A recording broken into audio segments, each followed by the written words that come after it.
வணக்கம் மாணவர்களே, நாங்கள் இன்று கிழக்கு மாகாண கல்வி திணைக்களத்தின் கணிதம் பத்திரம் 1க்குரிய வினாத்தாளுடன் உங்களை சந்திக்கின்றோம். இந்த வினாத்தாளானது 2010ஆம் ஆண்டிலே கிழக்கு மாகாண கல்வி திணைக்களத்தின் கல்வி பொதுத்தராதர பத்திர சாதாரண தர பரீட்சை மாணவர்களுக்காக வழங்கப்பட்ட 3வது ஆண்டிறுதி பரீட்சைக்குரிய வினாத்தாளாக அமைகிறது.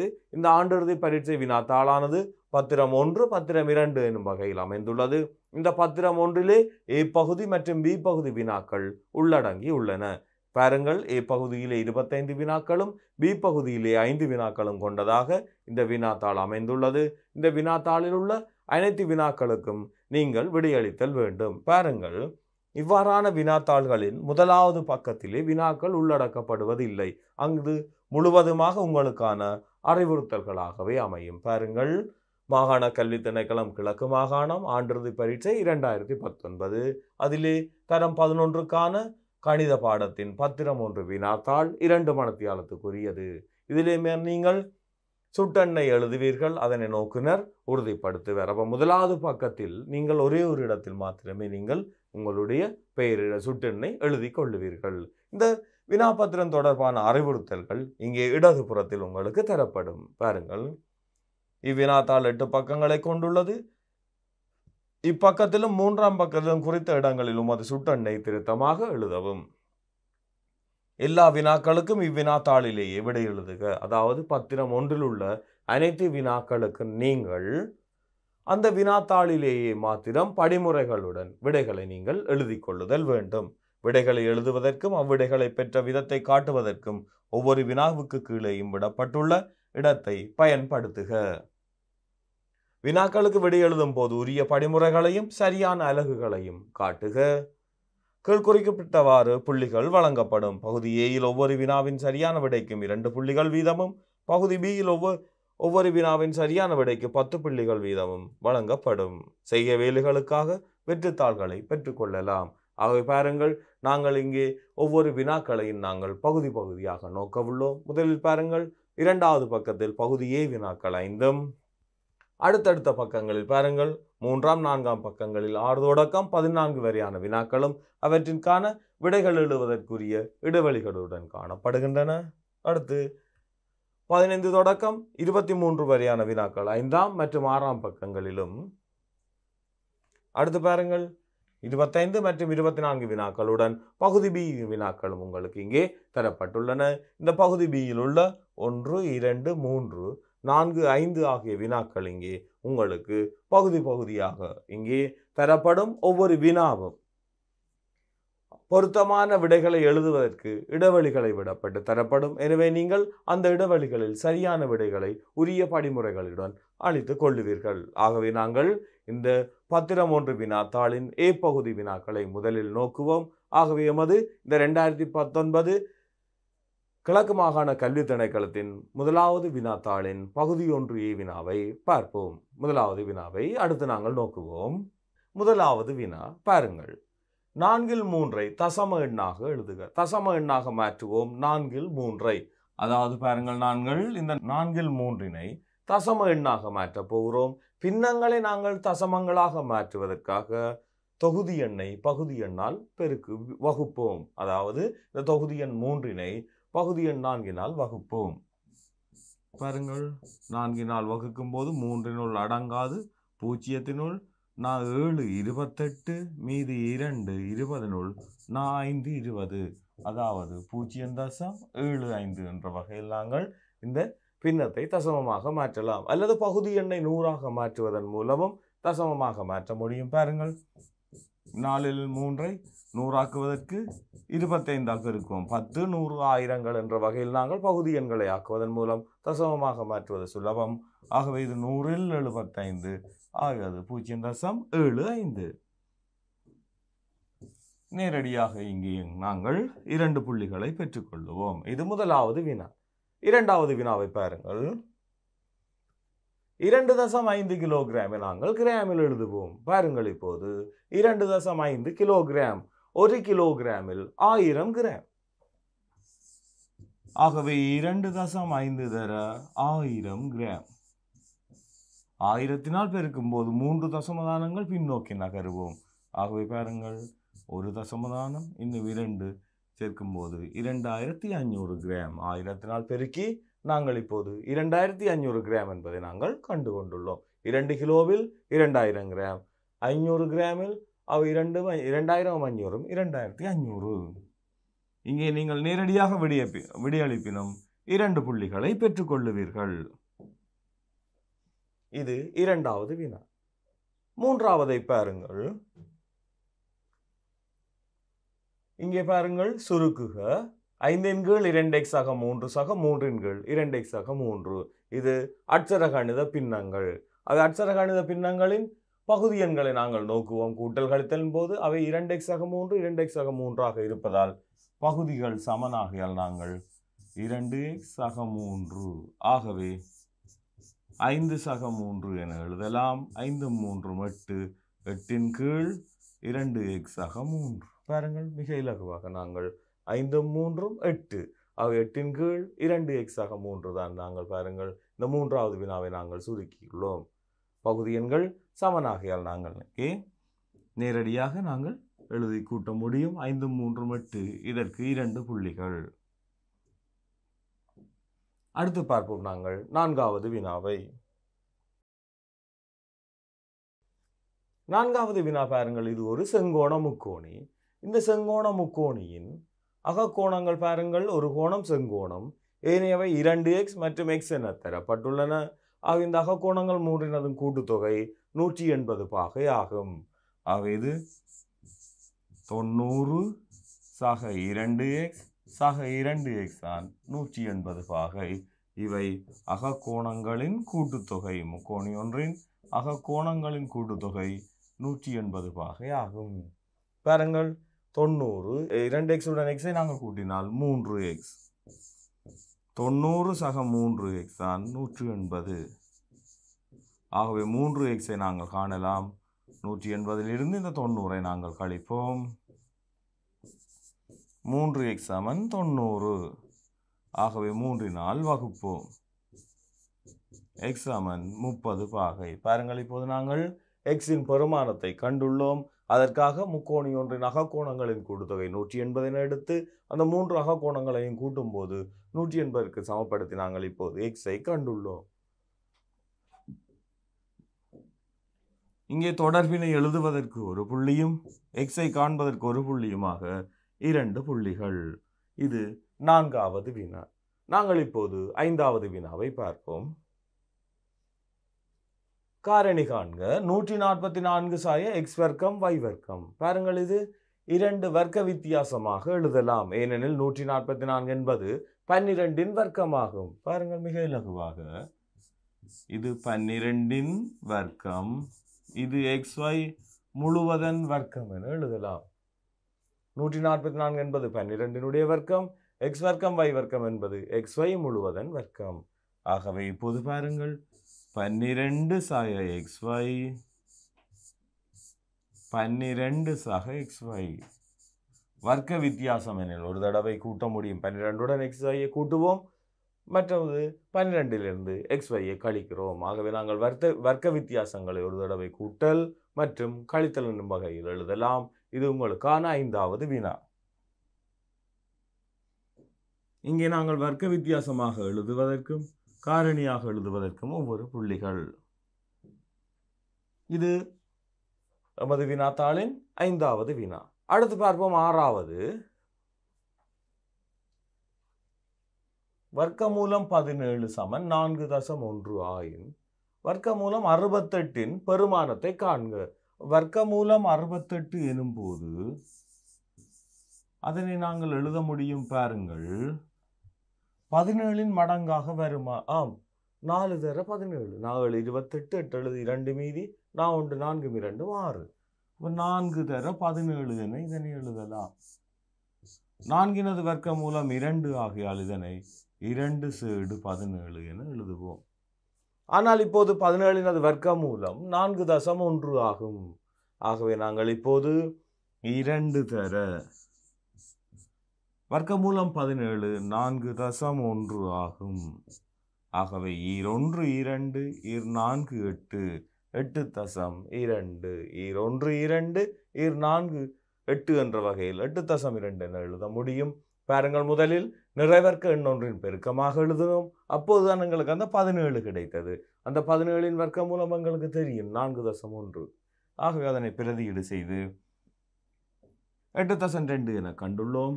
இங்கே 2 சைடு 17 என எழுதுவதற்கு ஒரு புள்ளி, பெருக்கி விடையை பெறுவதற்கு ஒரு புள்ளி. இப்போது பாருங்கள், இது 6வது வினா. 6வது வினாவை பார்த்தோம். நாங்கள் இப்போது 7வது வினாவுக்கு செல்லுவோம். இந்த 7வது வினாவை பாருங்கள். 125 சமன் 5இன் 3ஆம் வலு. இதனை மடக்கை வடிவில் எழுதி காட்டுக. 125 சமன் 5இன் 3. ஆக நாங்கள் மடக்கை வடிவில் எழுதும் போது இதன் அடி 5, 5இன் 125 தான். log 5இன் 125 தான் 3க்கு சமன். எப்போதும் வலு தனியாக வரும் மடக்கை எண்ணில். ஆக இந்த அடி லோக்கின் அடியும் சமனாக வரும். 5இன் 3ஆம் வலு 125 எனில் 5இன் 125 தான் 3 என எழுதி கொள்ள முடியும். சுட்டிகை வடிவிலும் மடக்கை வடிவிலும் உள்ள வினாக்கள் அடிக்கடி எங்களுக்கு வினவப்படும் ஒன்று. இதற்கு நாங்கள் நேரடியாகவே 2 புள்ளிகளை எடுத்து கொள்ளலாம். பாருங்கள், இப்போது 8வது வினாவை பார்ப்போம். இந்த 8வது வினாவை கவனியுங்கள். ரூபாய் 40,000 வருடாந்த மதிப்பீடாக கொண்ட வீடு ஒன்றிற்கு ரூபாய் 600 காலாண்டு மதிப்பீடு வரியாக செலுத்த வேண்டும். வருடாந்த மதிப்பீட்டு வரி வீதத்தை காண்க. ஆக முதலில் காலாண்டு வரி தெரியும் 600, ஆண்டு வரியை முதலில் காணுவோம்.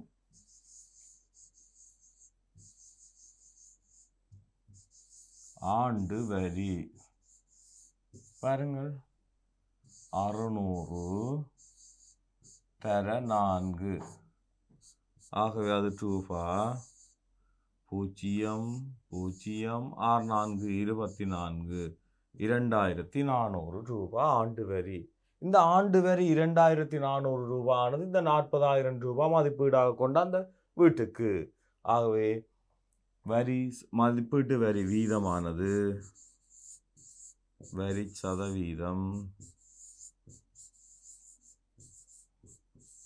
பாருங்கள், மொத்தம் 40,000 ரூபாவில் 2400 ரூபாய் வரி. 40,000க்கு 2400 எனில் 100க்கு எவ்வளவு? 2 பூஜ்ஜியங்களை நீக்குவோம். இங்கேயும் 2 பூஜ்ஜியங்களை நீக்குவோம். 1 4 6 24. ஆகவே 6%.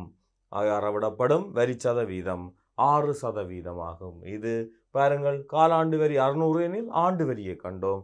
அதனை நாங்கள் 40,000க்கு 2400 எனில் 100க்கு என்ற வகையில் சதவீதத்தில் கண்டுள்ளோம்.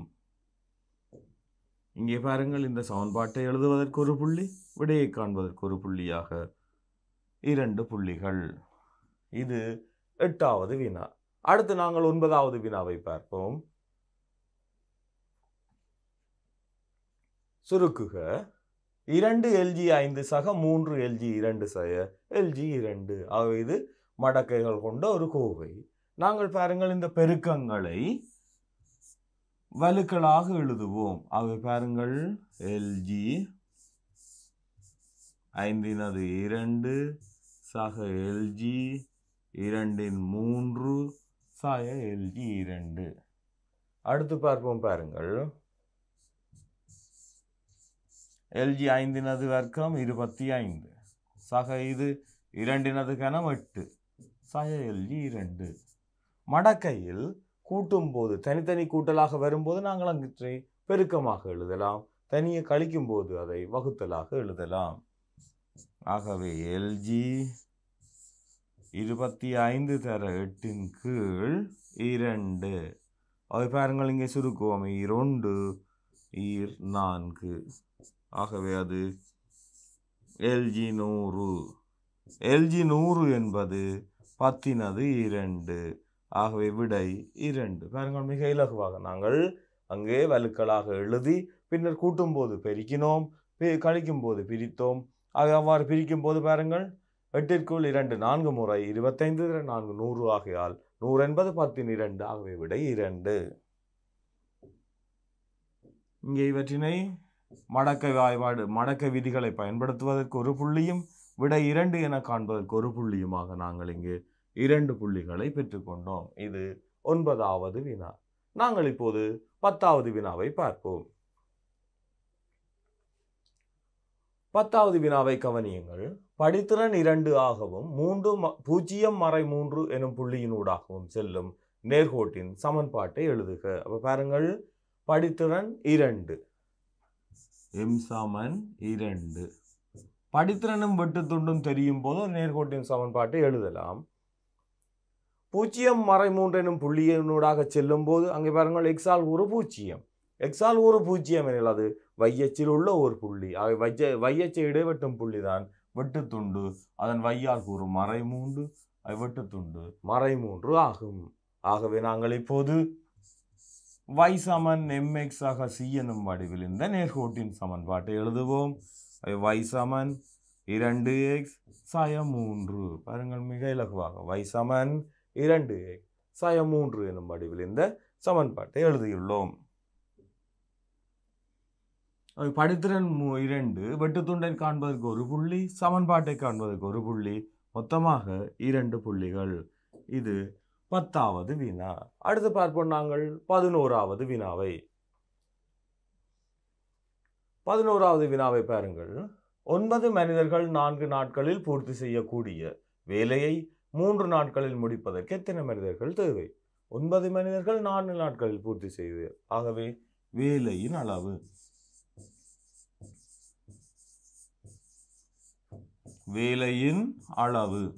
பாருங்கள், 9 × 4 36 மனித நாட்கள். இவ்வேலையை 3 மனிதர்கள் எத்தனை நாட்களில் முடிப்பர்? 3 மனிதருக்கு தேவையான நாட்கள் 3 மனிதர்களுக்கு தேவையான நாட்கள்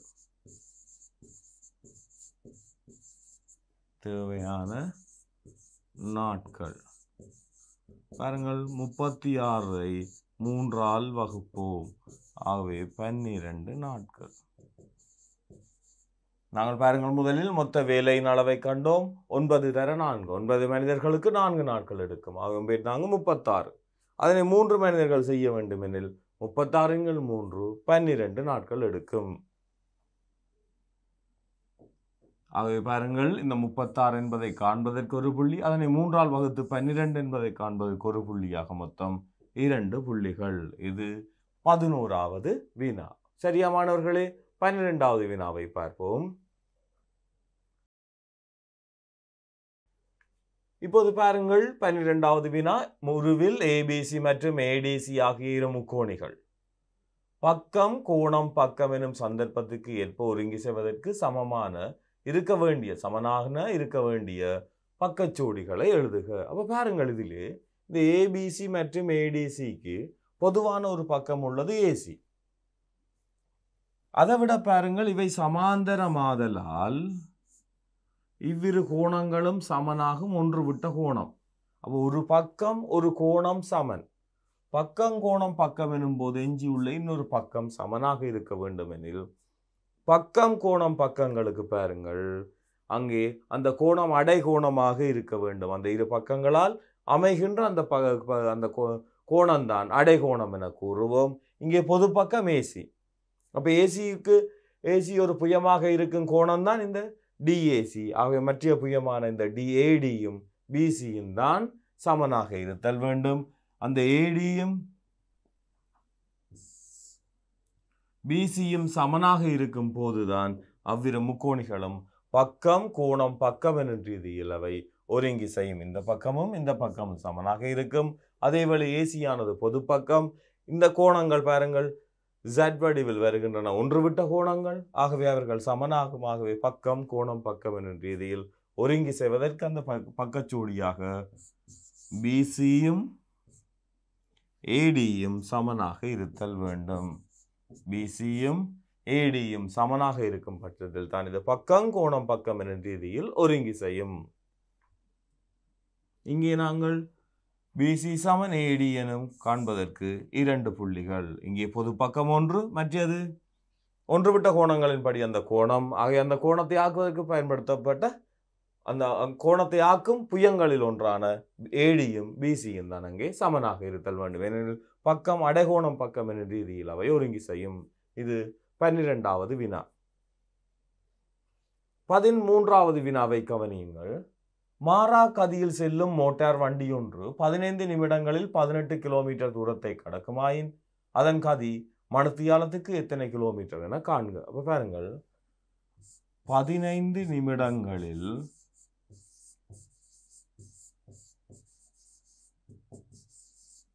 18 கிலோமீட்டரை கடக்கின்றது. ஆகவே பாருங்கள், ஒரு மணித்தியாலத்தில் எத்தனை கிலோமீட்டர்கள்? ஒரு மணித்தியாலம் எனும் போது 60 நிமிடங்களில் 60 நிமிடங்களில் பாருங்கள், 60 நிமிடங்கள் எனும் போது 18ஐ 15ஆல் வகுத்தால் 1 நிமிடம். அதனை 60ஆல் பெருக்கும் போது ஒரு மணித்தியாலம். 11 14. ஆகவே 8 32 3 மீதி 4 4 3 7 72 கிலோமீட்டர். அதாவது 60 நிமிடங்கள் எனில் அது ஒரு மணித்தியாலத்தில்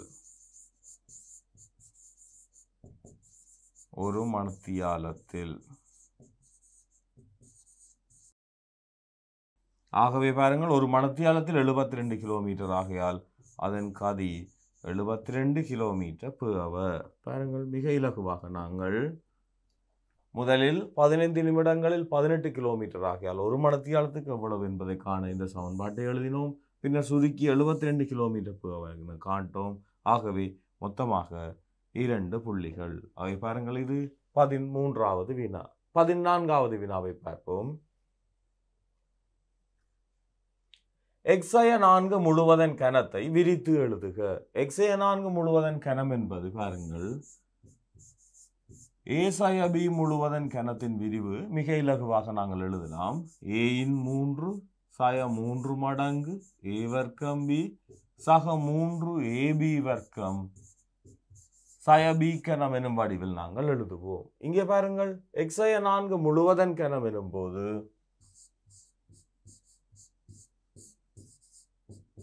x-இன் 3 மடங்கு x-இன் அது வர்க்கம் தர 4 சக 3 மடங்கு x தர 4-இன் அது வர்க்கம் சய 4-இன் 3.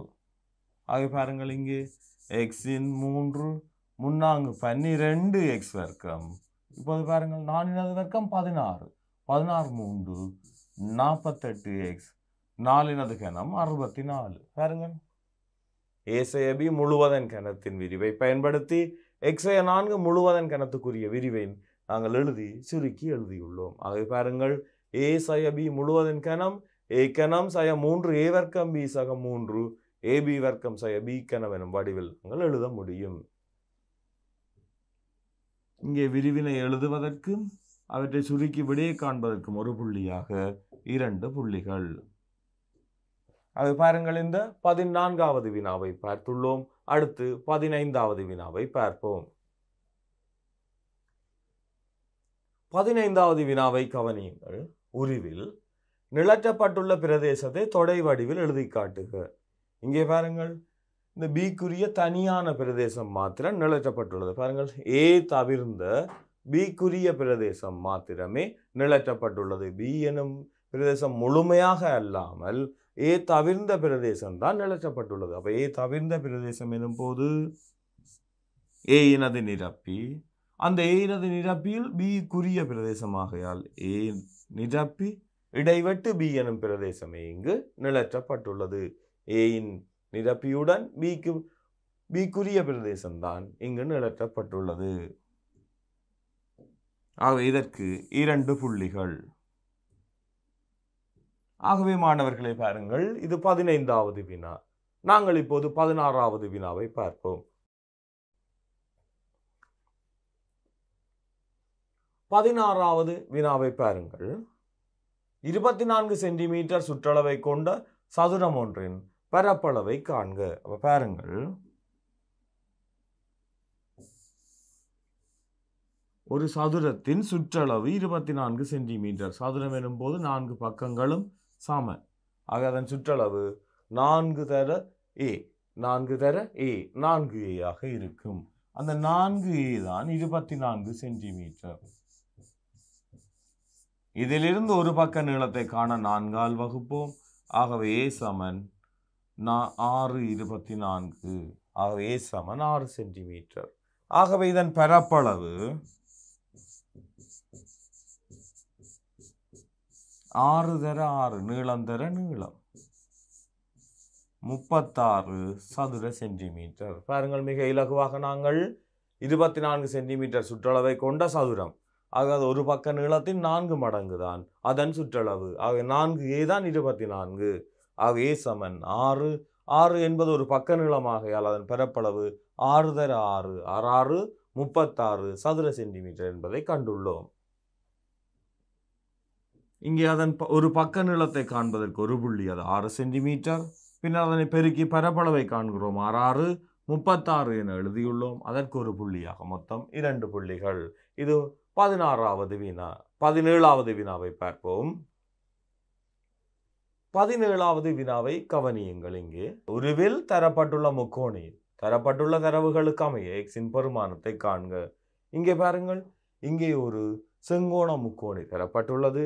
இந்த செங்கோண முக்கோணியின் செம்பக்கம் 13 சென்டிமீட்டர், ஏனைய இரு பக்கங்கள் எக்ஸும் 5 ஆகும். ஆகவே நாங்கள் இதனை பைதகரசின் தொடர்பை பயன்படுத்தி நாங்கள் இந்த பக்கங்களுக்கு இடையிலான தொடர்பை எழுத முடியும். பைதகரசின் தொடர்பின்படி எக்ஸ் வர்க்கம் சக 5 வர்க்கம்தான் 13 வர்க்கத்திற்கு சமனாகும்.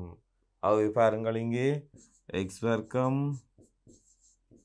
சக 25 தான் 169. 5 வர்க்கம் 25, 13 வர்க்கம் 169. ஆகவே எக்ஸ் வர்க்கம் மாணவர்களே 169 சய 25. ஆகவே எக்ஸ் வர்க்கம் 144.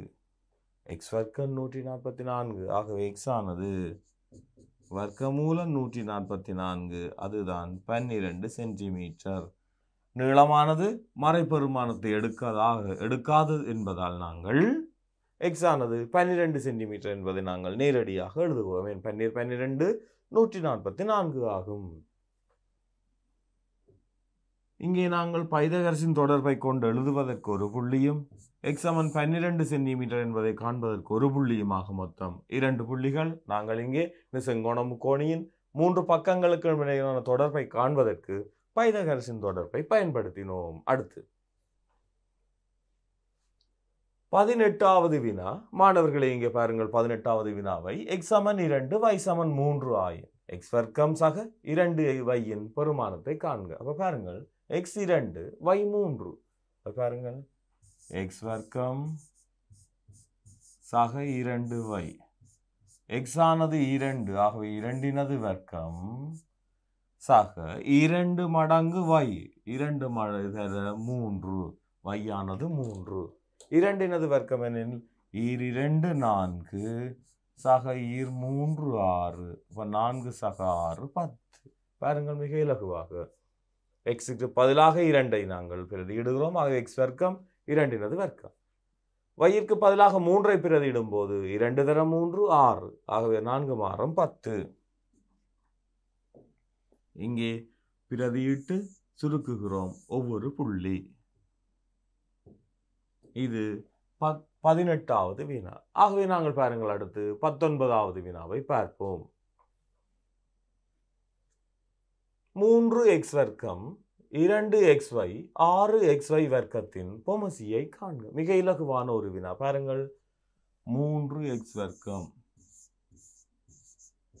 இதனை எழுதலாம் 3 தர எக்ஸின் 2ஆம் வலு. அட்சரங்களை அப்படி வலுவாகவே எழுதுவோம். 2xy இதனை எழுதலாம் 2 தர எக்ஸ் தர y என எழுதலாம். 6xy வர்க்கம் 6 எழுதுவோம் 2 தர 3 தர எக்ஸ் தர y இனது 2ஆம் வலு. பாருங்கள், இப்போது நாங்கள் இந்த பொமசியை காணுவோம். 2 3. அடுத்து பாருங்கள், எக்ஸில் பெரிய வலு 2, வையின் பெரிய வலுவும் 2. ஆகவே மிக இலகுவாக நாங்கள் எழுதுவோம். பாருங்கள், பொமசி மாணவர்களே,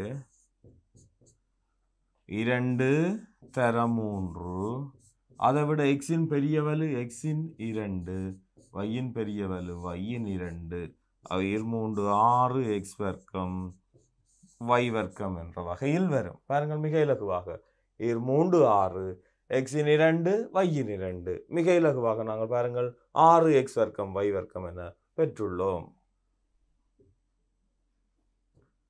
நாங்கள் இங்கே பாருங்கள், முதன்மை காரணிகளின் பெருக்கமாக எழுதுவதற்கு ஒரு புள்ளி, பொமசியை எழுதுவதற்கு ஒரு புள்ளியாக 2 புள்ளிகள். இப்போது பார்த்த வினா 19வது வினா. 20வது வினாவை பாருங்கள்.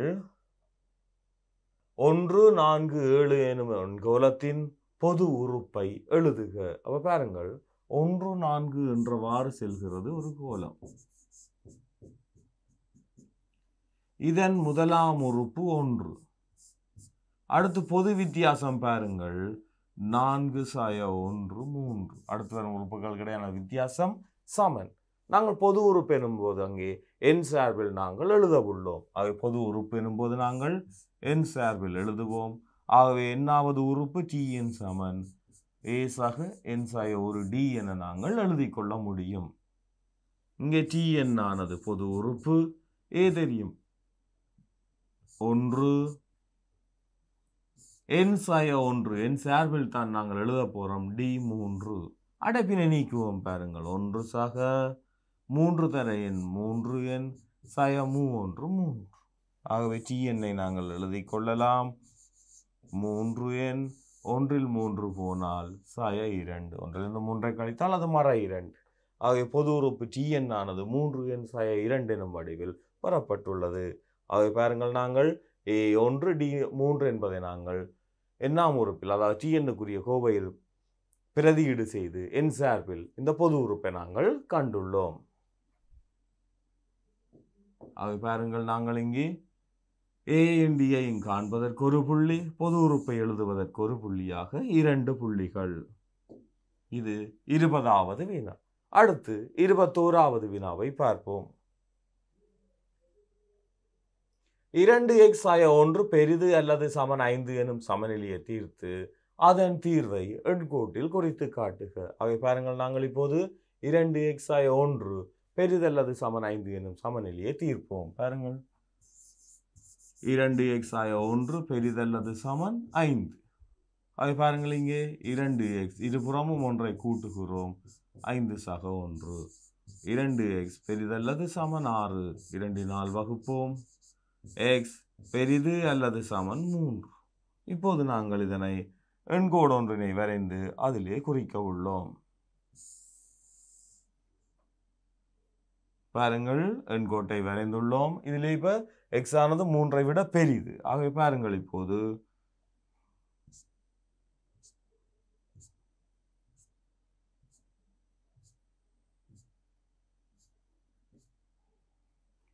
மறை 1 0 1 2 3 4 5 6 7 என்ற வகையில் நாங்கள் இப்ப எண்கோட்டில் எண்களை குறித்துள்ளோம். x ஆனது 3ற்கு சமன் அல்லது 3ஐ விட பெரிது. பாருங்கள், இப்போது x ஆனது 3ற்கு சமனாக இருக்கலாம். ஆகவே நாங்கள் இந்த வட்டத்தை இங்கே நிழற்றுவோம். 3ற்கு சமன் அல்லது 3ஐ விட பெரிதாக காணப்படும். பாருங்கள், 3ஐ விட பெரிதாக காணப்படும் என்பதால் நாங்கள் 4 5 6 7 என்ற வகையில் வலது புறமாக நகரும். ஆகவே இங்கே பாருங்கள், நாங்கள் சமநிலையை முதலில் தீர்த்தோம். அதன் தீர்வு x பெரிது அல்லது சமன் 3 ஆகையால் அதனை நாங்கள் இப்போது எண்கோட்டில் குறித்து காட்டியுள்ளோம். ஆகவே இதற்குரிய புள்ளிகளாக சமநிலையை தீர்ப்பதற்கு ஒரு புள்ளி, இந்த சமநிலையை நாங்கள் எண்கோட்டில் குறிப்பதற்கு ஒரு புள்ளியாக 2 புள்ளிகள். ஆகவே இது 21வது வினா. நாங்கள் இப்போது 22வது வினாவை பார்ப்போம். இங்கே கவனியுங்கள். உருவில் தரப்பட்டுள்ள தகவல்களுக்கு அமைய பிஏடி எனும் கோணத்தின் பெருமானத்தை நாங்கள் காண வேண்டும். இங்கே ஏடி என்பது தொடலி ஆகும். ஆகவே பாருங்கள், இப்போது ஏபிசி என்பன வட்டத்தின் மீது உள்ளன. இங்கே பிஏடி எனும் கோணத்தின் பெருமானத்தை நாங்கள் காண வேண்டும். இங்கே பாருங்கள், ஏபி எனும் வில்லானது மையத்தில் எதிரமைக்கும் கோணம் ஏஓபி. இது 130 பாகையாகையால் இந்த ஏசிபி எனும் கோணத்தை நாங்கள் மிக இலகுவாக கூறலாம். பரிதியில் எதிரமைக்கும் கோணம் இந்த மையத்தில் எதிரமைக்கும் கோணத்தின் அரைவாசி. ஆகவே அது 65 பாகை. ஆனால் இப்போது பாருங்கள், இந்த பிஏடி எனும் கோணமும் ஏசிபி எனும் கோணமும் சமனாகும். ஏனெனில் தொடலிக்கும் தொடுபுள்ளியில் வரையப்பட்ட நாணுக்கும் இடையிலான கோணம் ஒன்றுவிட்ட கோணத்துக்கு சமனாகும். ஆகவே பாருங்கள், இப்போது பிஏடி ஆனது ஏசிபிக்கு சமன். இது ஒன்று விட்ட துண்ட கோணம் ஆகும். ஆகவே பாருங்கள், இது ஒன்று விட்ட துண்ட கோணம் ஆதலால் ஏசிபி 65 பாகை, பரிதியில் எதிரமைக்கும் கோணம் மையத்தில் எதிரமைக்கும் கோணத்தின் அரைவாசி. இதிலிருந்து பிஏடி ஆனது ஏசிபியை நாங்கள் கண்டுள்ளோம் 65 பாகையால் பிஏடியும் 65 பாகையாக காணப்படும். ஆகவே மாணவர்களை பாருங்கள், இங்கே நாங்கள் ஏசிபியை காண்பதற்கு ஒரு புள்ளி, பிஏடியை 65 என கூறுவதற்கு ஒரு புள்ளியாக மொத்தம் 2 புள்ளிகள். அடுத்து பாருங்கள், நாங்கள் 23வது வினாவை பார்ப்போம்.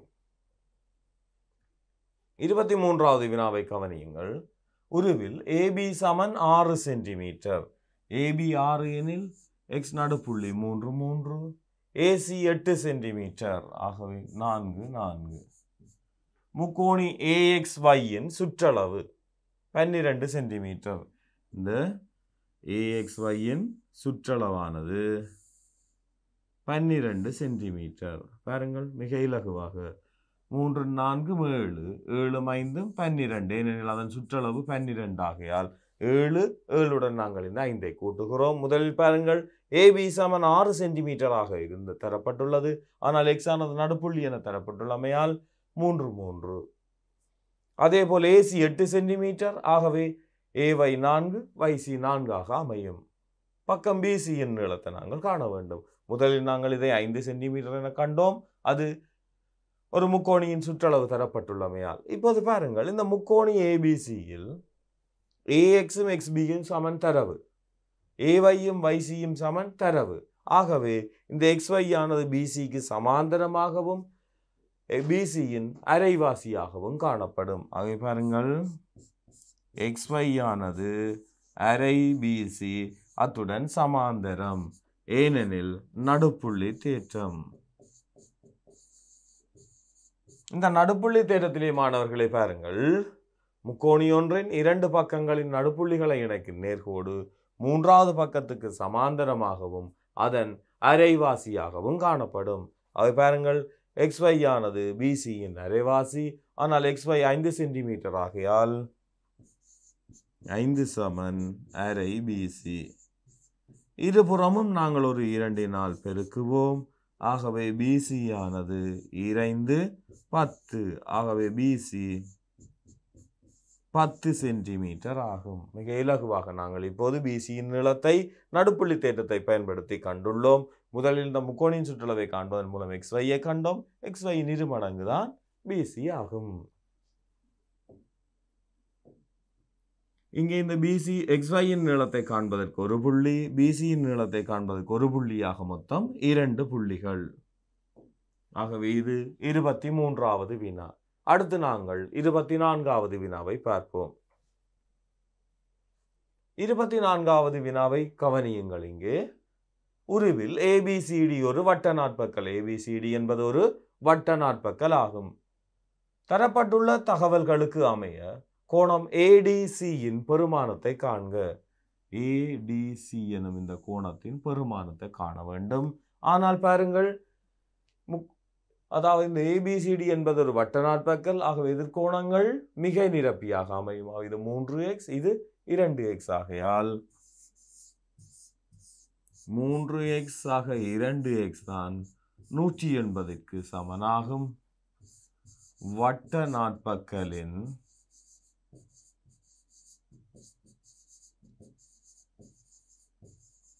எதிர்கோணங்கள் மிகை நிரப்பி. எதிர் கோணங்கள் ஆகும் இவை. ஆகவே அவை மிகை நிரப்பி. வட்ட நாட்பக்கலின் எதிர்கோணங்கள் மிகை நிரப்பியாதலால் இது 3x 2x இன் கூட்டுத்தொகை 180. அவை இங்க பாருங்கள் 3x ஆக 2x ஆனது 5x சமன் 180. ஆகவே நாங்கள் 5 வகுப்போம்.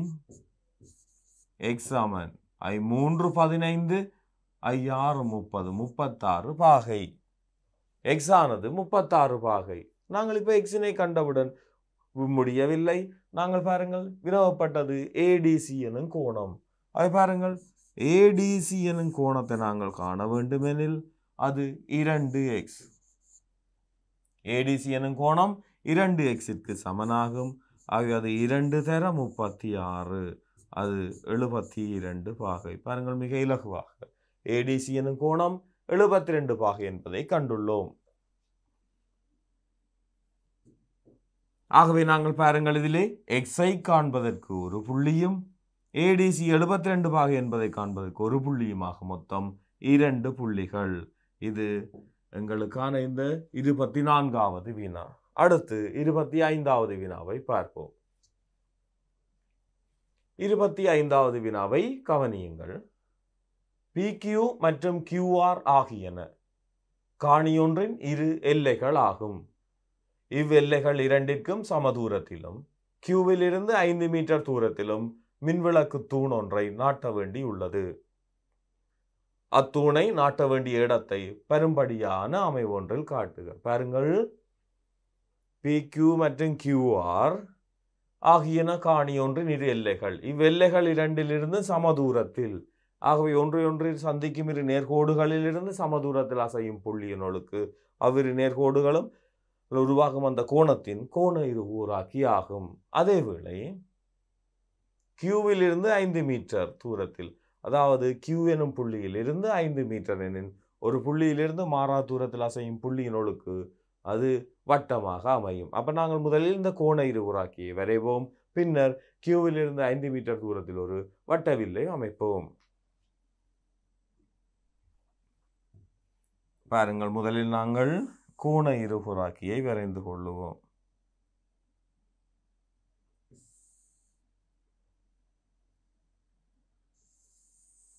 முதலில் வில்லொன்றினை வெட்டி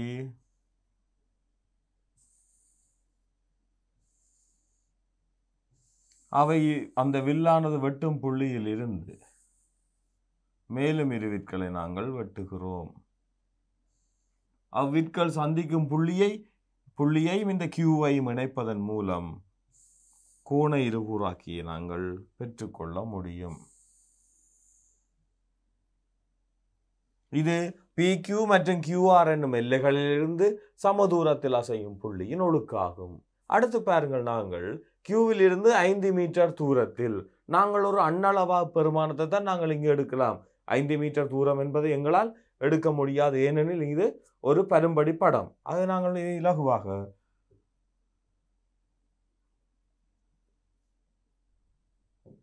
5 மீட்டர் தூரம் எனும் போது நாங்கள் எங்களுடைய கவராயத்தில் ஒரு குறிப்பிட்ட ஒரு அளவீட்டு எடுக்கிறோம். இதை 5 மீட்டர் என கொள்ளுவோம். இப்போது 5 மீட்டர் ஆக உள்ள ஒரு வில் என நாங்கள் வெட்டுவோம். அது ஏற்கனவே நாங்கள் வரைந்த இந்த கோண இருகூறாக்கியில் சந்திக்கும் புள்ளிதான் அந்த மின்விளக்கு தூணாக அமையும். பாருங்கள், மிக இலகுவாக நாங்கள் முதலில் அந்த கோண இருகூறாக்கியை வரைந்தோம், அது ஒரு புள்ளி. அடுத்து பாருங்கள், அந்த வட்ட வில்லினை வெட்டினோம் 5 மீட்டர் தூரத்தில். பாருங்கள், இது 5 மீட்டர் தூரத்தில் என்றபடியால் அது பாருங்கள் ஒரு நிலைத்த புள்ளியிலிருந்து 5 மீட்டர் தூரத்தில் மாறா தூரத்தில் செய்யும் புள்ளியின் ஒழுக்கை வரைந்தோம். அவை இரண்டும் சந்திக்கும் புள்ளியில் தான் நாங்கள் அந்த தூணை நாட்ட வேண்டிய இடத்தை நாங்கள் பெரும்படியாக பெற்றுள்ளோம். ஆகவே மாணவர்களே, 2019 கிழக்கு மாகாண கல்வி திணைக்களத்தின் கணித பாட பரீட்சையின் முதலாவது வினாத்தாளின் A பகுதி வினாக்களை இதுவரை பார்த்துள்ளோம். அடுத்து நாங்கள் இதற்குரிய B பகுதி வினாக்களை நோக்குவோம். பாருங்கள், பி பகுதி வினாவின் முதலாவது வினா ஏ பகுதி வினாவில் உள்ள 25 வினாக்களும் குறு வினாக்களாக அமைவதுடன் இந்த பி பகுதி வினாக்கள் அனைத்தும் இந்த 5 வினாக்களுக்கும் நாங்கள் விடை எழுதுவோம். அதாவது எங்களுடைய பத்திரம் 1இல் உள்ள அனைத்து வினாக்களுக்கு நாங்கள் விடை எழுதுவோம். அதிலே முதல் 25 குறு வினாக்களாக அமைவதுடன் இந்த பகுதி பியில் உள்ள வினாக்கள் ஒவ்வொரு பகுதியாக நாங்கள் விடையளிக்கக்கூடிய வகையில் அமைப்பு கட்டுரை சார் வினாக்களாக அமையும். அதில் முதலாவது வினாவை பாருங்கள். ஒருவர் தம்மிடமுள்ள மாம்பழங்களில் 4இல் 1 தனது நண்பர்களுக்கு பங்கிட்டு கொடுத்ததோடு எஞ்சிய பகுதியில் 3இல் 1 உறவினர்களுக்காக ஒதுக்கி வைத்தார். முதலாவது பகுதி நண்பர்களுக்கு பங்கிட்டு கொடுத்த பின்னர் எஞ்சிய பகுதியை மொத்த அளவின் பின்னமாக தருக. இரண்டாவது, உறவினர்களுக்காக ஒதுக்கப்பட்ட பகுதியை மொத்த அளவின் பின்னமாக தருக. மூன்றாவது, எஞ்சிய பகுதியில் 5இல் 1 விற்பனைக்காக சந்தைக்கு அனுப்பினாராயின் அதனை மொத்த தொகையின் பின்னமாக தருக. நான்காவது, விற்பனை செய்யப்பட்ட மாம்பழங்களின் எண்ணிக்கை 80 ஆயின் அவரிடமிருந்த மாம்பழங்களின் மொத்த எண்ணிக்கையை காண்க. அவை பாருங்கள், முதலாவது வினாவை 4 பகுதிகளாக உள்ளன. இந்த 4 பகுதிகளுக்குமான விடைகளை நாங்கள் அடுத்து பார்ப்போம். ஒருவர் தம்மிடமிருந்த மாம்பழங்களில் 4இல் 1 நண்பர்களுக்கு பங்கிட்டு கொடுத்ததோடு எஞ்சிய பகுதியில் 3இல் 1 உறவினர்களுக்காக ஒதுக்கி வைத்தார். முதலாவது பகுதி. நண்பர்களுக்கு பங்கிட்டு கொடுத்த பின்னர் எஞ்சிய பகுதியை மொத்த அளவின் பின்னமாக தருக. மிக இலகு. ஆகவே நண்பர்களுக்கு 4இல் 1 அவர் கொடுத்துள்ளார். ஆகவே எஞ்சிய அளவு பாருங்கள், ஒரு பங்கிலிருந்து 4இல் 1 நாங்கள் கழிப்போம். ஆகவே நான் 1 4 ஒரு 4 4 1. ஆகவே 4இல் 3 பங்கு. பின்னர் பாருங்கள், உறவினர்களுக்காக ஒதுக்கப்பட்ட பகுதியை மொத்த அளவின் பின்னமாக தருக. உறவினர்களுக்காக அவர் ஒதுக்கியது பாருங்கள், எஞ்சிய பகுதியில் 3இல் 1. அப்ப எஞ்சிய பகுதி எங்களுக்கு தெரியும், 4இல் 3இல் 1 தான் எஞ்சிய பகுதி. பாருங்கள், 4இல் 3 ஏற்கனவே எஞ்சி இருந்தது. அதில் 3இல் 1 தான் அவர் உறவினர்களுக்காக ஒதுக்கி வைத்துள்ளார். அவை பாருங்கள், அதுவும் 4இல் 1. ஆகிய முதல் 2 பகுதிகளையும் மிக இலகுவாக நாங்கள் விடையளிக்கக்கூடியதாக இருந்தது. இவற்றுக்குரிய புள்ளிகள் 2 2 என்ற வகையில் எங்களுக்கு பெறப்படும். இப்போது முதலாவது பகுதி பார்த்தோம், நண்பர்களுக்கு கொடுத்தார். பின்னர் உறவினர்களுக்கு கொடுத்ததும் 4இல் 1. மேலும் எஞ்சிய பகுதியில், ஆகவே பாருங்கள், எஞ்சிய பகுதியில் விற்பனைக்காக சந்தைக்கு அனுப்பினார். அப்ப எஞ்சிய பகுதியில் 5இல் 1 விற்பனைக்காக சந்தைக்கு அனுப்பினார். அதனை மொத்த தொகையின் பின்னமாக தருக. இப்போது நாங்கள் அந்த எஞ்சிய தொகையை காண வேண்டும். நண்பர்களுக்கு கொடுத்த பின் 3/4 பங்கு இருந்தது. அதிலே 4இல் 1 உறவினர்களுக்கு கொடுத்துள்ளார். ஆகவே 3/4 பங்கில் இருந்து 4இல் 1 கழிப்போம். அதாவது அது 4இல் 2. அதை சுருக்கினால் அரை பங்கு. எஞ்சியது அரை பங்கு. இந்த அரை பங்கில் 5இல் 1 விற்பனைக்காக சந்தைக்கு அனுப்பியுள்ளார். ஆகவே சந்தைக்கு அனுப்பியது.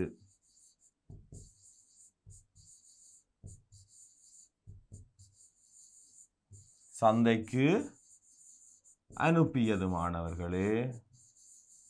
மிக இலகுவாக பாருங்கள், இந்த அரை பங்கில் 5இல் 1 தான் அவர் சந்தைக்கு அனுப்பியிருப்பார். ஆகவே அது 2 10 10இல் 1. அடுத்து, விற்பனை செய்யப்பட்ட மாம்பழங்களின் எண்ணிக்கை, அந்த சந்தைக்கு அனுப்பிய மாம்பழங்கள் 80 ஆயின் அவரிடம் இருந்த மாம்பழங்களின் மொத்த எண்ணிக்கையை காண்க. அப்ப பாருங்கள், விற்பனைக்காக சந்தைக்கு அனுப்பிய 10இல் 1 எஞ்சியதன் மிகுதியின் 5இல் 1 என்றபடியால் அது 10இல் 1. அந்த 10இல் 1 தான் 80. ஆகவே பாருங்கள், மாம்பழங்களின் 10இல் 1 பங்கு தான் 80. ஆகவே 10இல் 10 பங்கை காணுவோம். அது 80 தர 10 800. ஆகவே மொத்த மாம்பழங்கள் 800 ஆகும். மொத்த மாம்பழங்கள் 800 ஆகும். மிக இலகுவாக பாருங்கள், சந்தைக்கு அனுப்பியது விற்பனைக்காக 10இல் 1. அந்த 10இல் 1 தான் 80 ஆகையால் 10இல் 10 பங்கு தான், அதாவது 1 பங்கு முழுமையாக காண வேண்டும் எனில் இருபுறமும் நாங்கள் 10 பெருக்குவோம். 80 தர 10 800. இங்கே புள்ளிகளாக பாருங்கள். எஞ்சிய தொகையை காண 1 புள்ளி, இங்கே சந்தைக்கு அனுப்பியதை காண 2 புள்ளி. இந்த 10 ஒரு பங்கு தான் 80 என காண்பதற்கு 1 புள்ளியும் 800 என பெறுவதற்கு 2 புள்ளியுமாக மொத்தம் 6 புள்ளிகள். ஏற்கனவே அங்கே 4 புள்ளிகள் முதல் இரு பகுதிகளிலும். அப்ப 4ம் 6ம் 10 புள்ளிகள்.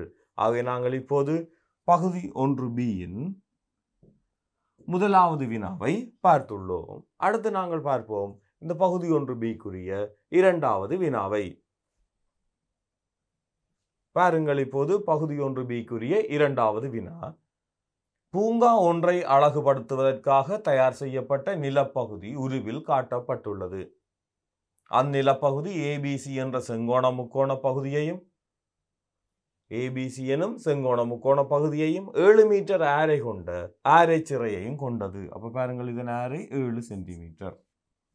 இப்போது முதலாவது பகுதி ஆரைச்சிறை ABD-யின் பரப்பளவை காண்க. ஆரைச்சிறையின் பரப்பளவானது முக்கோண ABC-யின் பரப்பளவிற்கு சமனாகும். இதற்கமைய அந்த BC-யின் நீளத்தை காண்க. AD எனும் வில்லின் நீளத்தை காண்க. AC சமன் 15 மீட்டர் ஆயின் நிலப்பகுதியின் சுற்றளவை காண்க. ஐந்தாவது பகுதி பாருங்கள், இவ்வகையான இரு பகுதிகளால் தயாரிக்கப்பட்ட 2 ஆரைச்சிறைகளினாலும் ஒரு செங்கோண முக்கோணிய வடிவிலான பகுதியினாலும் அமையப்பெற்ற உருவை மேற்படி உருவில் பூரணப்படுத்துக. ஆகவே பாருங்கள், இப்போது நாங்கள் மிக இலகுவாக ஒவ்வொரு பகுதியாக நாங்கள் பார்ப்போம். பாருங்கள், பூங்கா ஒன்றை அழகுபடுத்துவதற்காக தயார் செய்யப்பட்ட நிலப்பகுதி உருவில் காட்டப்பட்டுள்ளது. 7 மீட்டர் ஆரை கொண்ட ஆரை சிறையை கொண்டு அமையப்பெற்ற இப்பகுதி. பாருங்கள், 7 மீட்டர் ஆரை. முதலாவது பகுதி ஆரைச்சிறை ABD-யின் பரப்பளவு. இந்த ஆரைச்சிறை பாருங்கள் ஒரு கால்வட்டம். ஆகவே இதன் பரப்பளவு மிக இலகுவாக நாங்கள் எழுதலாம். 4 πr வர்க்கம். 4 தர π 22 கீழ் 7 தர 7 தர 7 என எழுதுவோம். 7 என சுருக்குவோம். ஈர் 11 ஈர் 2 அவை 77 கீழ் 2 மீட்டர் சதுர மீட்டர், அதாவது 38.5 சதுர மீட்டர். அடுத்து இரண்டாவது பகுதியை பாருங்கள். ஆரைச்சிறையின் பரப்பளவானது இந்த செங்கோண முக்கோணியின் பரப்பளவுக்கு சமனாகும். இதற்கமைய BC-யின் நீளத்தை காண்க. பாருங்கள், முக்கோணியின் பரப்பளவும் இந்த ஆரைச்சிறையின் பரப்பளவும் சமன். முக்கோணியின் பரப்பளவை நாங்கள் எழுதலாம். அரை தர அடி BC தர அதுக்குரிய செங்குத்தியரம் AB 7 என எழுதலாம். அதுதான் 38.5க்கு சமனாகும். ஏனெனில் அந்த ஆரைச்சிறையின் பரப்பும் இந்த முக்கோணியின் பரப்பும் சமன். ஆகவே BC-யின் நீளத்தை காண்பதற்கு 38.5 தர 2 கீழ் 7. ஏனெனில் நாங்கள் 7 பெருக்கினால் இருபுறமும் 7 வகுப்போம். 2 பிரித்துள்ளோம். ஆகவே இருபுறமும் 2 பெருக்கியுள்ளோம். 7 1 7 7 5 35 3 மீதி. ஆக 7 5 35.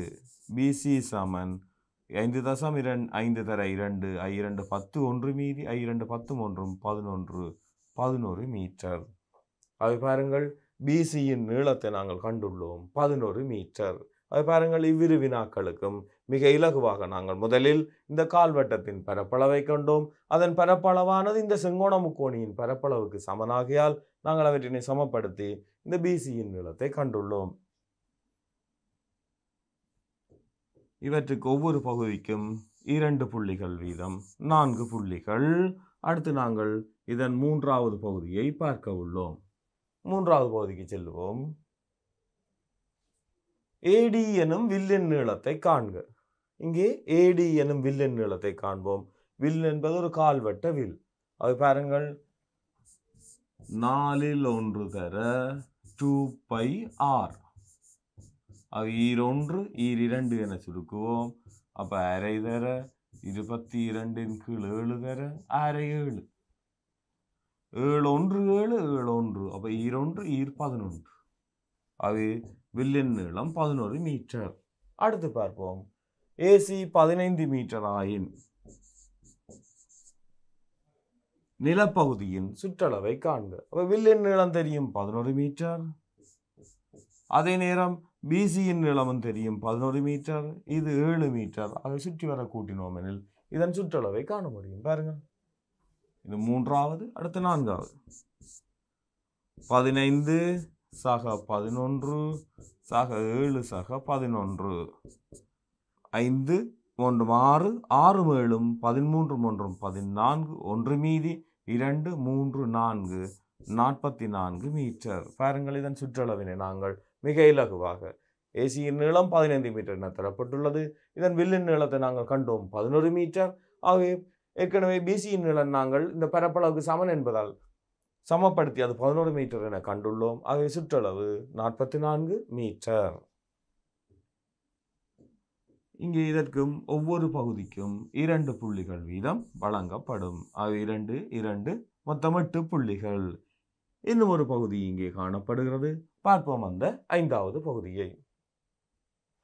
பாருங்கள், இவ்வகையான இரு பகுதிகளால் தயாரிக்கப்பட்ட 2 அரைச்சிறைகளினாலும் ஒரு செங்கோண முக்கோணியினால் வடிவிலான பகுதியினாலும் அமையப்பெற்ற உருவை மேற்படி உருவில் பூரணப்படுத்துக. அப்ப இதை பாருங்கள், இவ்வகையான இரு பகுதிகளால் தயாரிக்கப்பட்ட 2 அரைச்சிறைகள். அவை பாருங்கள், இன்னும் ஒரு அரைச்சிறையும் ஒரு செங்கோண முக்கோண வடிவிலான பகுதியும் 2 அரைச்சிறைகள் மற்றும் ஒரு செங்கோண முக்கோணி வடிவிலான பகுதியும் அமையப்பெற்ற உருவை மேற்படி உருவில் பூரணப்படுத்துக. அப்ப ஒரு செங்கோண முக்கோணி அத்துடன் 2 அரைச்சிறைகள். அவை பாருங்கள், இன்னும் ஒரு செங்கோண முக்கோணி எனும் போது நாங்கள் அதனை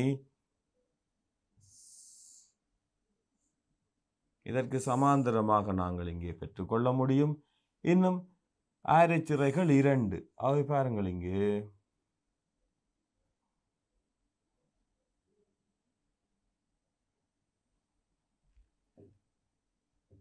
பாருங்கள், இங்கே மிகவும் இதிலே ஒரு அரைச்சிறை, இங்கே ஒரு அரைச்சிறை. ஆகவே பாருங்கள், 2 அரைச்சிறைகள், 2 அரைச்சிறைகள் அத்துடன் ஒரு செங்கோண முக்கோணியை நாங்கள் இணைந்ததான இந்த உருவை நாங்கள் இப்போது பூரணப்படுத்தியுள்ளோம். பாருங்கள், மிக இலகுவாக. இது 5வது பகுதி. இதற்கும் 2 புள்ளிகள். ஆகவே எங்களுக்கான இந்த 2வது வினாவுக்கும் மொத்தம் 10 புள்ளிகள் 5 பகுதிகளாக பிரிக்கப்பட்டுள்ளன. அடுத்து இந்த 3வது வினாவுக்கு செல்லுவோம். 3வது வினாவை பாருங்கள். குறிப்பிட்ட பாடசாலை ஒன்றில் 11ஆம் தரத்தில் கல்வி கற்கும் 300 மாணவர்கள் விரும்பும் விளையாட்டுகள் குறித்த தகவல்கள் பின்வரும் வட்டவரைவில் காட்டப்பட்டுள்ளது. 1வது பகுதி, கிரிக்கெட்டினை விரும்பும் மாணவர்களின் எண்ணிக்கையை தருக. கரப்பந்தினை விரும்பும் மாணவர்கள் 75 எனின் அவர்களை குறிக்கும் அரைச்சிறை கோணத்தை காண்க. அடுத்து 3வது, காற்பந்தினை விரும்பும் மாணவர்களின் அரைச்சிறை கோணத்தை காண்க. 4வது பகுதியை பாருங்கள். காற்பந்தினை விரும்பும் மாணவர்கள் எண்ணிக்கை மொத்த மாணவர்களின் சதவீதமாக தருக. அப்ப பாருங்கள், காற்பந்தினை விரும்புபவர்களின் எண்ணிக்கை கிட்டிய முழு எண்ணில் சதவீதமாக கொடுத்தோம் எனில் போதுமானது. பாருங்கள், இந்த 4 பகுதிகளையும் நாங்கள் அடுத்து நோக்குவோம் அந்த வட்டவரைவினை வைத்துக்கொண்டு. குறிப்பிட்ட பாடசாலை ஒன்றில் 11ஆம் தரத்தில் கல்வி கற்கும் 300 மாணவர்கள் விரும்பும் விளையாட்டுகள் குறித்த தகவல்கள் பின்வரும் வட்டவரைவில் தரப்பட்டுள்ளன. அவர்களின் விளையாட்டுகள் பாருங்கள், காற்பந்து, கிரிக்கெட், கரப்பந்து. கிரிக்கெட் விளையாடுவோர் 120 பாகையை குறிக்கின்றது. 1வது பகுதி, கிரிக்கெட்டினை விரும்பும் மாணவர்களின் எண்ணிக்கை தருக. மிக இலகுவான ஒன்று. பாருங்கள், நாங்கள் மொத்தம் 360 பாகை ஒரு புள்ளியை சுற்றியுள்ள அதாவது வட்ட கோணம் 360. பாருங்கள், அதிலே கிரிக்கெட்டை குறிப்பது 120 பாகை. 360இல் 120. ஆகவே மொத்தமாக இருப்பது மாணவர்கள் 300 பேர். 300இல் எவ்வளவு? 0 0 12 12 12 36. 3 நாள் சுருக்குவோம். 1 100. ஆகவே 100 பேர். ஆகவே 100 பேர். கிரிக்கெட்டை விரும்பும் மாணவர்கள் 100 பேர். இப்போது இந்த 2வது பகுதிக்கு வருவோம். கரப்பந்தினை விரும்பும் மாணவர்கள் 75 பேர் எனின் அவர்களை குறிக்கும் ஆரைச்சிறை கோணத்தை காண்க. கரப்பந்தினை விரும்பும் மாணவர்கள் எனும் போது அங்கே மொத்த மாணவர்கள் 300 பேரில் 75 பேர் கரப்பந்தினை விரும்புகிறார்கள். 300-இல் 75 ஆகையால் 360-இல் எவ்வளவு? அது பாருங்கள், மிக இலகுவாக நாங்கள் இங்கே ஒரு பூஜ்ஜியத்தை நீக்கலாம். அடுத்து பாருங்கள், 5ஆல் சுருக்கும் போது பாருங்கள், I1 5, I5 25, I6 30. பாருங்கள், 6 6 எனும் போது 16 90. இந்த கரப்பந்தினை வகை குறிக்கும் கோணம் 90 பாகை. அதை பாருங்கள், மிக இலகுவாக நாங்கள் இப்போது இரண்டினையும் சுருக்கியுள்ளோம். ஒன்று ஆரைச்சிறை கோணம் தரும்போது எண்ணிக்கையையும், மற்ற இரண்டாவது பகுதியில் இந்த எண்ணிக்கை தெரியும் போது நாங்கள் இந்த ஆரைச்சிறை கோணத்தையும் கண்டுள்ளோம். ஆகவே இவற்றுக்கான புள்ளிகளை நாங்கள் நோக்குவோம். பாருங்கள், முதலாவது பகுதிக்கு 3 புள்ளிகளும் அடுத்த பகுதிக்கு 2 புள்ளிகளுமாக மொத்தம் 5 புள்ளிகள். ஆகவே நாங்கள் இப்போது முதல் 2 பகுதிகளையும் பார்த்துள்ளோம் இந்த 3வது வினாவின். ஆகவே அடுத்து பார்ப்போம் நாங்கள் மேலும் 2 பகுதிகளை. காற்பந்தினை விரும்பும் மாணவர்களின் ஆரைச்சிறை கோணத்தை காண்க. இப்ப பாருங்கள், கிரிக்கெட்டினை விரும்புவோர் 120 பேர், கரப்பந்தினை விரும்புவோர் 90 பேர் என நாங்கள் கண்டுள்ளோம். ஆகவே காற்பந்தினை விரும்புவோரை காண்பதற்கு மொத்தம் 360 பாகையிலிருந்து 120ஐயும் 90ஐயும் கூட்டி கழித்தல் வேண்டும். அப்ப பாருங்கள், மொத்தம் 360 பாகை, அதிலே கிரிக்கெட் 120 பேர், கரப்பந்து 90 பாகை, மொத்தம் 360 பாகை, இது 120 90. அது கழிக்கும் போது 360 0 9 2 11 1 மீதி 1 3 2 210 பாகை. அதை பாருங்கள், 360 இருந்து நாங்கள் 210 கழித்தால் 150 பாகை. அடுத்து 4வது பகுதியை கவனியுங்கள். காற்பந்தினை விரும்பும் மாணவர்களின் எண்ணிக்கை மொத்த மாணவர்களினை சதவீதமாக தருக. காற்பந்தினை விரும்பும் மாணவர்கள் பாருங்கள், காற்பந்தினை விரும்பும் மாணவர்கள் எனும் போது அவர்கள் 150 பாகை வகை குறிக்கின்றனர். ஆகவே 360-இல் 150 நாங்கள் எண்ணிக்கையை கண்டும் குறிப்பிடலாம், அல்லது இது ஆரைச்சிறை கோணத்தை வைத்தும் இங்கே நாங்கள் குறிப்பிட முடியும். ஆகவே பாருங்கள், 360-இல் 150. ஆகவே தர 100-இல் எவ்வளவு? ஒரு பூஜ்ஜியத்தை நாங்கள் நீக்கலாம். பாருங்கள், 3ஆல் சுருக்கலாம். 12 36, 5 15, 5 6. ஆகவே பாருங்கள், இப்போது 250-இன் கீழ் 6. பாருங்கள், 250-ஐ 6ஆல் சுருக்கும் போது 6 4 24, 1 மீதி 10 6 1 6 மீதி 40க்குள் 6 6 36 மீதி 4 6 6 6 என்று செல்லும். இது அண்ணளவாக கிட்டிய முழு எண்ணுக்கு 42%. பாகங்கள் மிக இலகுவாக நாங்கள் மொத்தம் 360 பாகையை குறிக்கின்றோம் இந்த வட்டப்பிரவில். அதிலே காற்பந்தினை விளையாடுவோர் 150% பாகையினால் குறிக்கப்படுகின்றனர். ஆகிய 360-இல் 150 ஆகையால் 100க்கு 70 என்பதை நாங்கள் சதவீதமாக மிக இலகுவாக சுருக்கி கிட்டிய முழு எண்ணுக்கு கண்டுள்ளோம். ஆகவே இங்கே பாருங்கள், 3வது பகுதிக்கு 2 புள்ளி, 4வது பகுதிக்கு 3 புள்ளிகள், விடைக்கு 1 புள்ளி, இந்த தொடர்புக்கு 2 புள்ளியாக மொத்தம் 3 புள்ளிகள். இது நாங்கள் எங்களுக்குரிய பகுதி 1B-இன் 3வது வினா.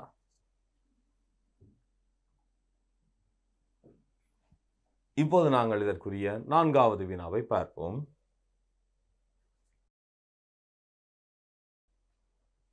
ரூபாய் 2 மில்லியன் பெறுமதியான மோட்டார் வண்டி ஒன்றை இறக்குமதி செய்கையில் 40% தீர்வை வரி செலுத்துதல் வேண்டும். முதலாவது பகுதி, செலுத்தப்பட்ட தீர்வை வரியை காண்க. தீர்வை வரி செலுத்திய பின்னர் மோட்டார் வண்டியின் பெறுமதியை காண்க. தீர்வை வரி செலுத்திய பின்னர் அம்மோட்டார் வண்டியை ரூபாய் 4 மில்லியனுக்கு விற்பனை செய்வாராயின் அவருக்கு கிடைத்த இலாபத்தை குறிப்பிடுக.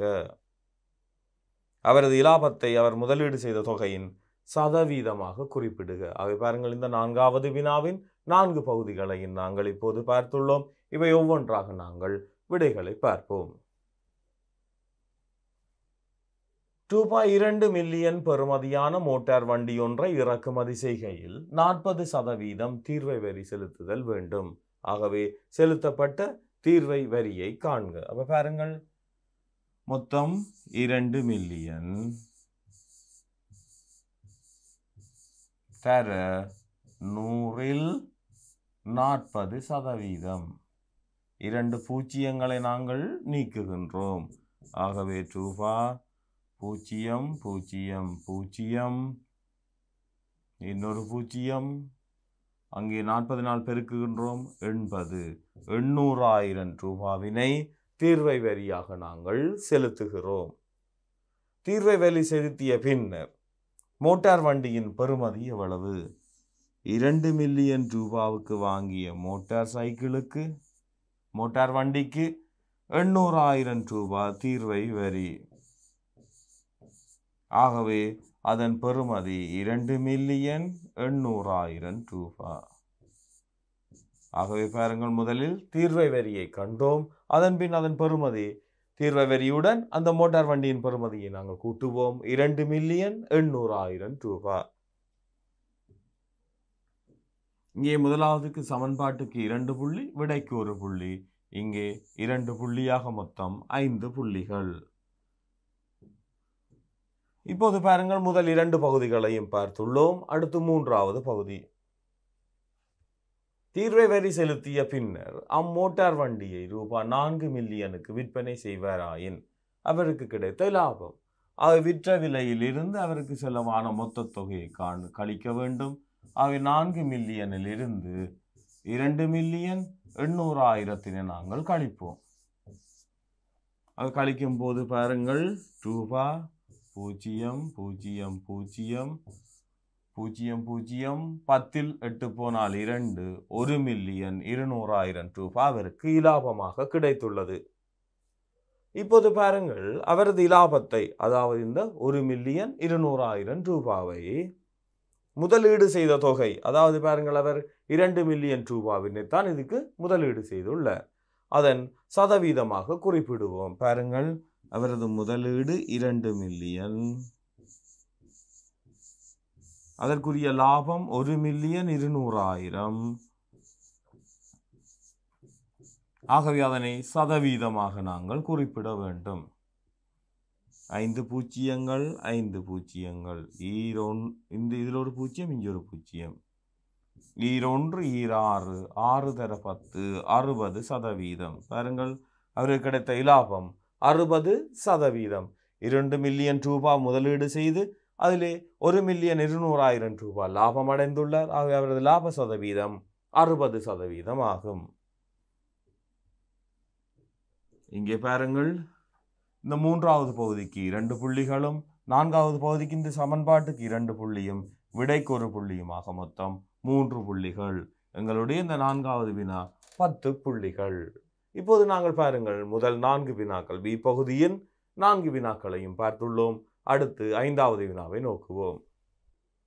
5வது வினாவின் ஏ பகுதி மற்றும் பி பகுதியாக 2 பகுதிகள் உங்களுக்கு தரப்பட்டுள்ளன.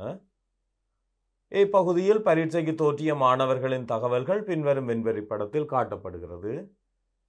அகில தொடை பரீட்சைக்கு தோற்றிய மாணவர்கள், ஏ ஆனது பரீட்சைக்கு தோற்றிய பெண்கள், பி பரீட்சையில் சித்தியடைந்த மாணவர்கள்.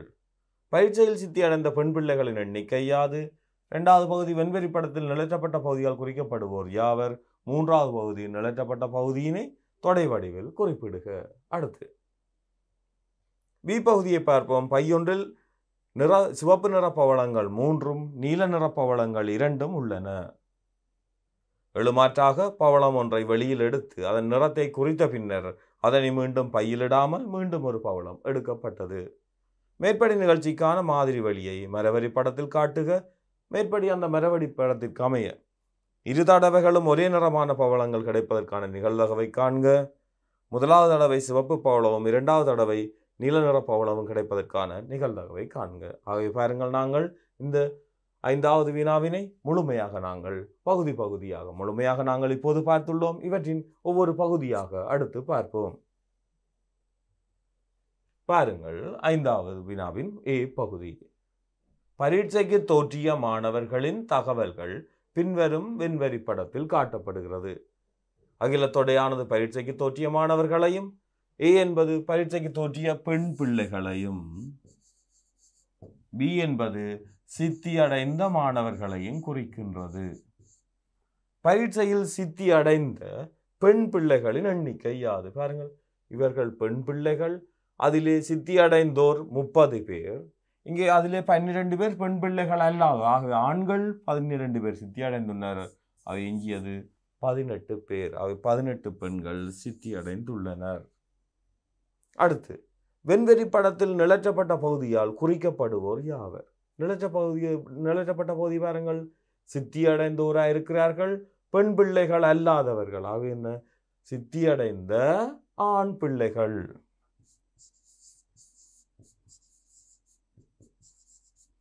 சித்தி அடைந்த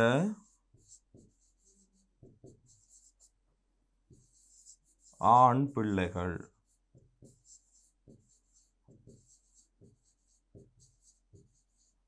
அடுத்து பார்ப்போம். நிழற்றப்பட்ட பகுதியை தொடை வடிவில் நாங்கள் குறிப்பிட வேண்டும். ஏனது நிரப்பி ஏ அல்லாதது பிரதேசத்துடன் பி இடைவெட்டும் பகுதி.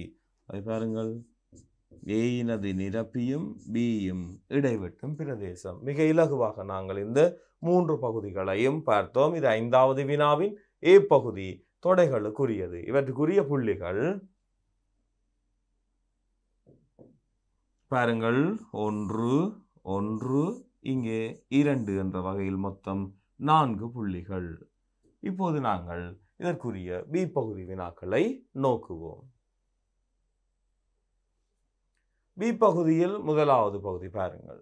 பை ஒன்றில் சிவப்பு நிற பவளங்கள் 3 நீல நிற பவளங்கள் 2 உள்ளன.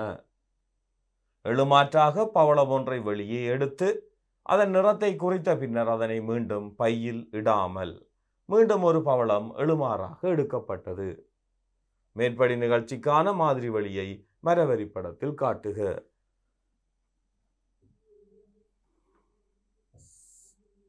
நாங்கள் முதலில் ஒரு மரவரி படத்தினை வரைந்து கொள்ளுவோம். பாருங்கள், இங்கே சிவப்பு மற்றும் நீல நிற பவளங்கள். சிவப்பு நீலம், சிவப்பு நீலம், சிவப்பு நீலம். பாருங்கள், இது முதலாம் தடவை, மற்றது 2ஆம் தடவை. எழுமாற்றாக பவளம் ஒன்றை வெளியில் எடுத்து அதன் நிறத்தை குறித்து பின்னர் அதனை மீண்டும் பையில் இடவில்லை. பார்ப்போம், மொத்தமாக எத்தனை பவளங்கள்? சிவப்பில் 3 நீலத்தில் 2 5. 5இல் 3 சிவப்பு. ஆக எஞ்சியது 5இல் 2. இப்போது பார்ப்போம். இதிலிருந்து நாங்கள் என்ன செய்கிறோம்? முதலாவது தடவை பவளம் ஒன்றை எடுக்கிறோம், அதன் நிறத்தை குறித்து விட்டு பின்னர் வைக்கவில்லை. அப்போ எடுத்தது சிவப்பாக இருந்தால் 2ஆம் தடவை எடுக்கும் போது எங்களுக்கு ஒரு பவளம் குறையும். அதே வேளை சிவப்பிலும் 1 குறையும். ஏன்? எடுத்தது சிவப்பாகையால். ஏற்கனவே 3 இருந்தது, 2, மொத்தத்திலும் 2 குறையும். அவை 4இல் 2 சிவப்பெனில் மீதி எஞ்சியது 4இல் 2 நீலம். எடுத்தது நீலம் எனில் நீலத்தில் 1 குறையும். நீலம் ஏற்கனவே 2 இருந்தது. ஆகவே இப்போது 1 5 நீளங்கள் 5 மொத்த பவளங்கள். நீலம் 1 குறைந்தால் மொத்தத்திலும் 1 குறையும். சிவப்பில் எந்த மாற்றமும் இல்லை. மொத்தம் 4இல் 1 தான் நீளமாகியால் ஏனையவை சிவப்பாகவே இருக்கும். ஆகவே மாணவர்களை நாங்கள் இவற்றுக்கான புள்ளிகளை நாங்கள் நோக்குவோம். பாருங்கள், ஒவ்வொரு கிளைக்கும் ஒவ்வொரு புள்ளிகளாக மொத்தம் 3 புள்ளிகள். ஒவ்வொரு கிளைக்கும் ஒவ்வொரு புள்ளிகளாக மொத்தம் 3 புள்ளிகள். ஆகவே பாருங்கள், இப்போது நாங்கள் இவை தொடர்பான மேலும் வினாக்களை நோக்குவோம். மேற்படி மரவரி படத்திற்கு அமைய பாருங்கள், 2 தடவைகளும் ஒரே நிறமான பவளங்கள் கிடைப்பதற்கான நிகழ்தகவை காண்க. 2 தடவைகளும் ஒரே நிறம் எனில் பாருங்கள், ஒன்றில் சிவப்பாக இருக்கலாம் அல்லது ஒன்றில் நீல நிறமாக இருக்கலாம். ஒன்றில் சிவப்பாக இருக்கலாம் 2 தடவையும், அல்லது 2 தடவையும் நீலம் நீலம் என்ற வகையில் இருக்கலாம். இதற்குரிய நிகழ்தகவு பாருங்கள். 5 3 தர 4 3 சக 5 2 தர 4 1. அவை பாருங்கள் 5 4 20 சக 20 2. இதிலிருந்து நாங்கள் பார்க்கலாம் 20 11. மிக இலகுவாக இரு தடவையும் ஒரே பவளமாக இருத்தல், ஒரே நிறமுடைய பவளமாக இருத்தல். அடுத்து மூன்றாவது பகுதியை பாருங்கள். முதலாவது தடவை சிவப்பு நிற பவளம், இரண்டாவது தடவை நீல நிறம். பாருங்கள், முதலாவது தடவை சிவப்பு நிறம், இரண்டாவது தடவை நீல நிறம். ஆகவே இந்த கிளை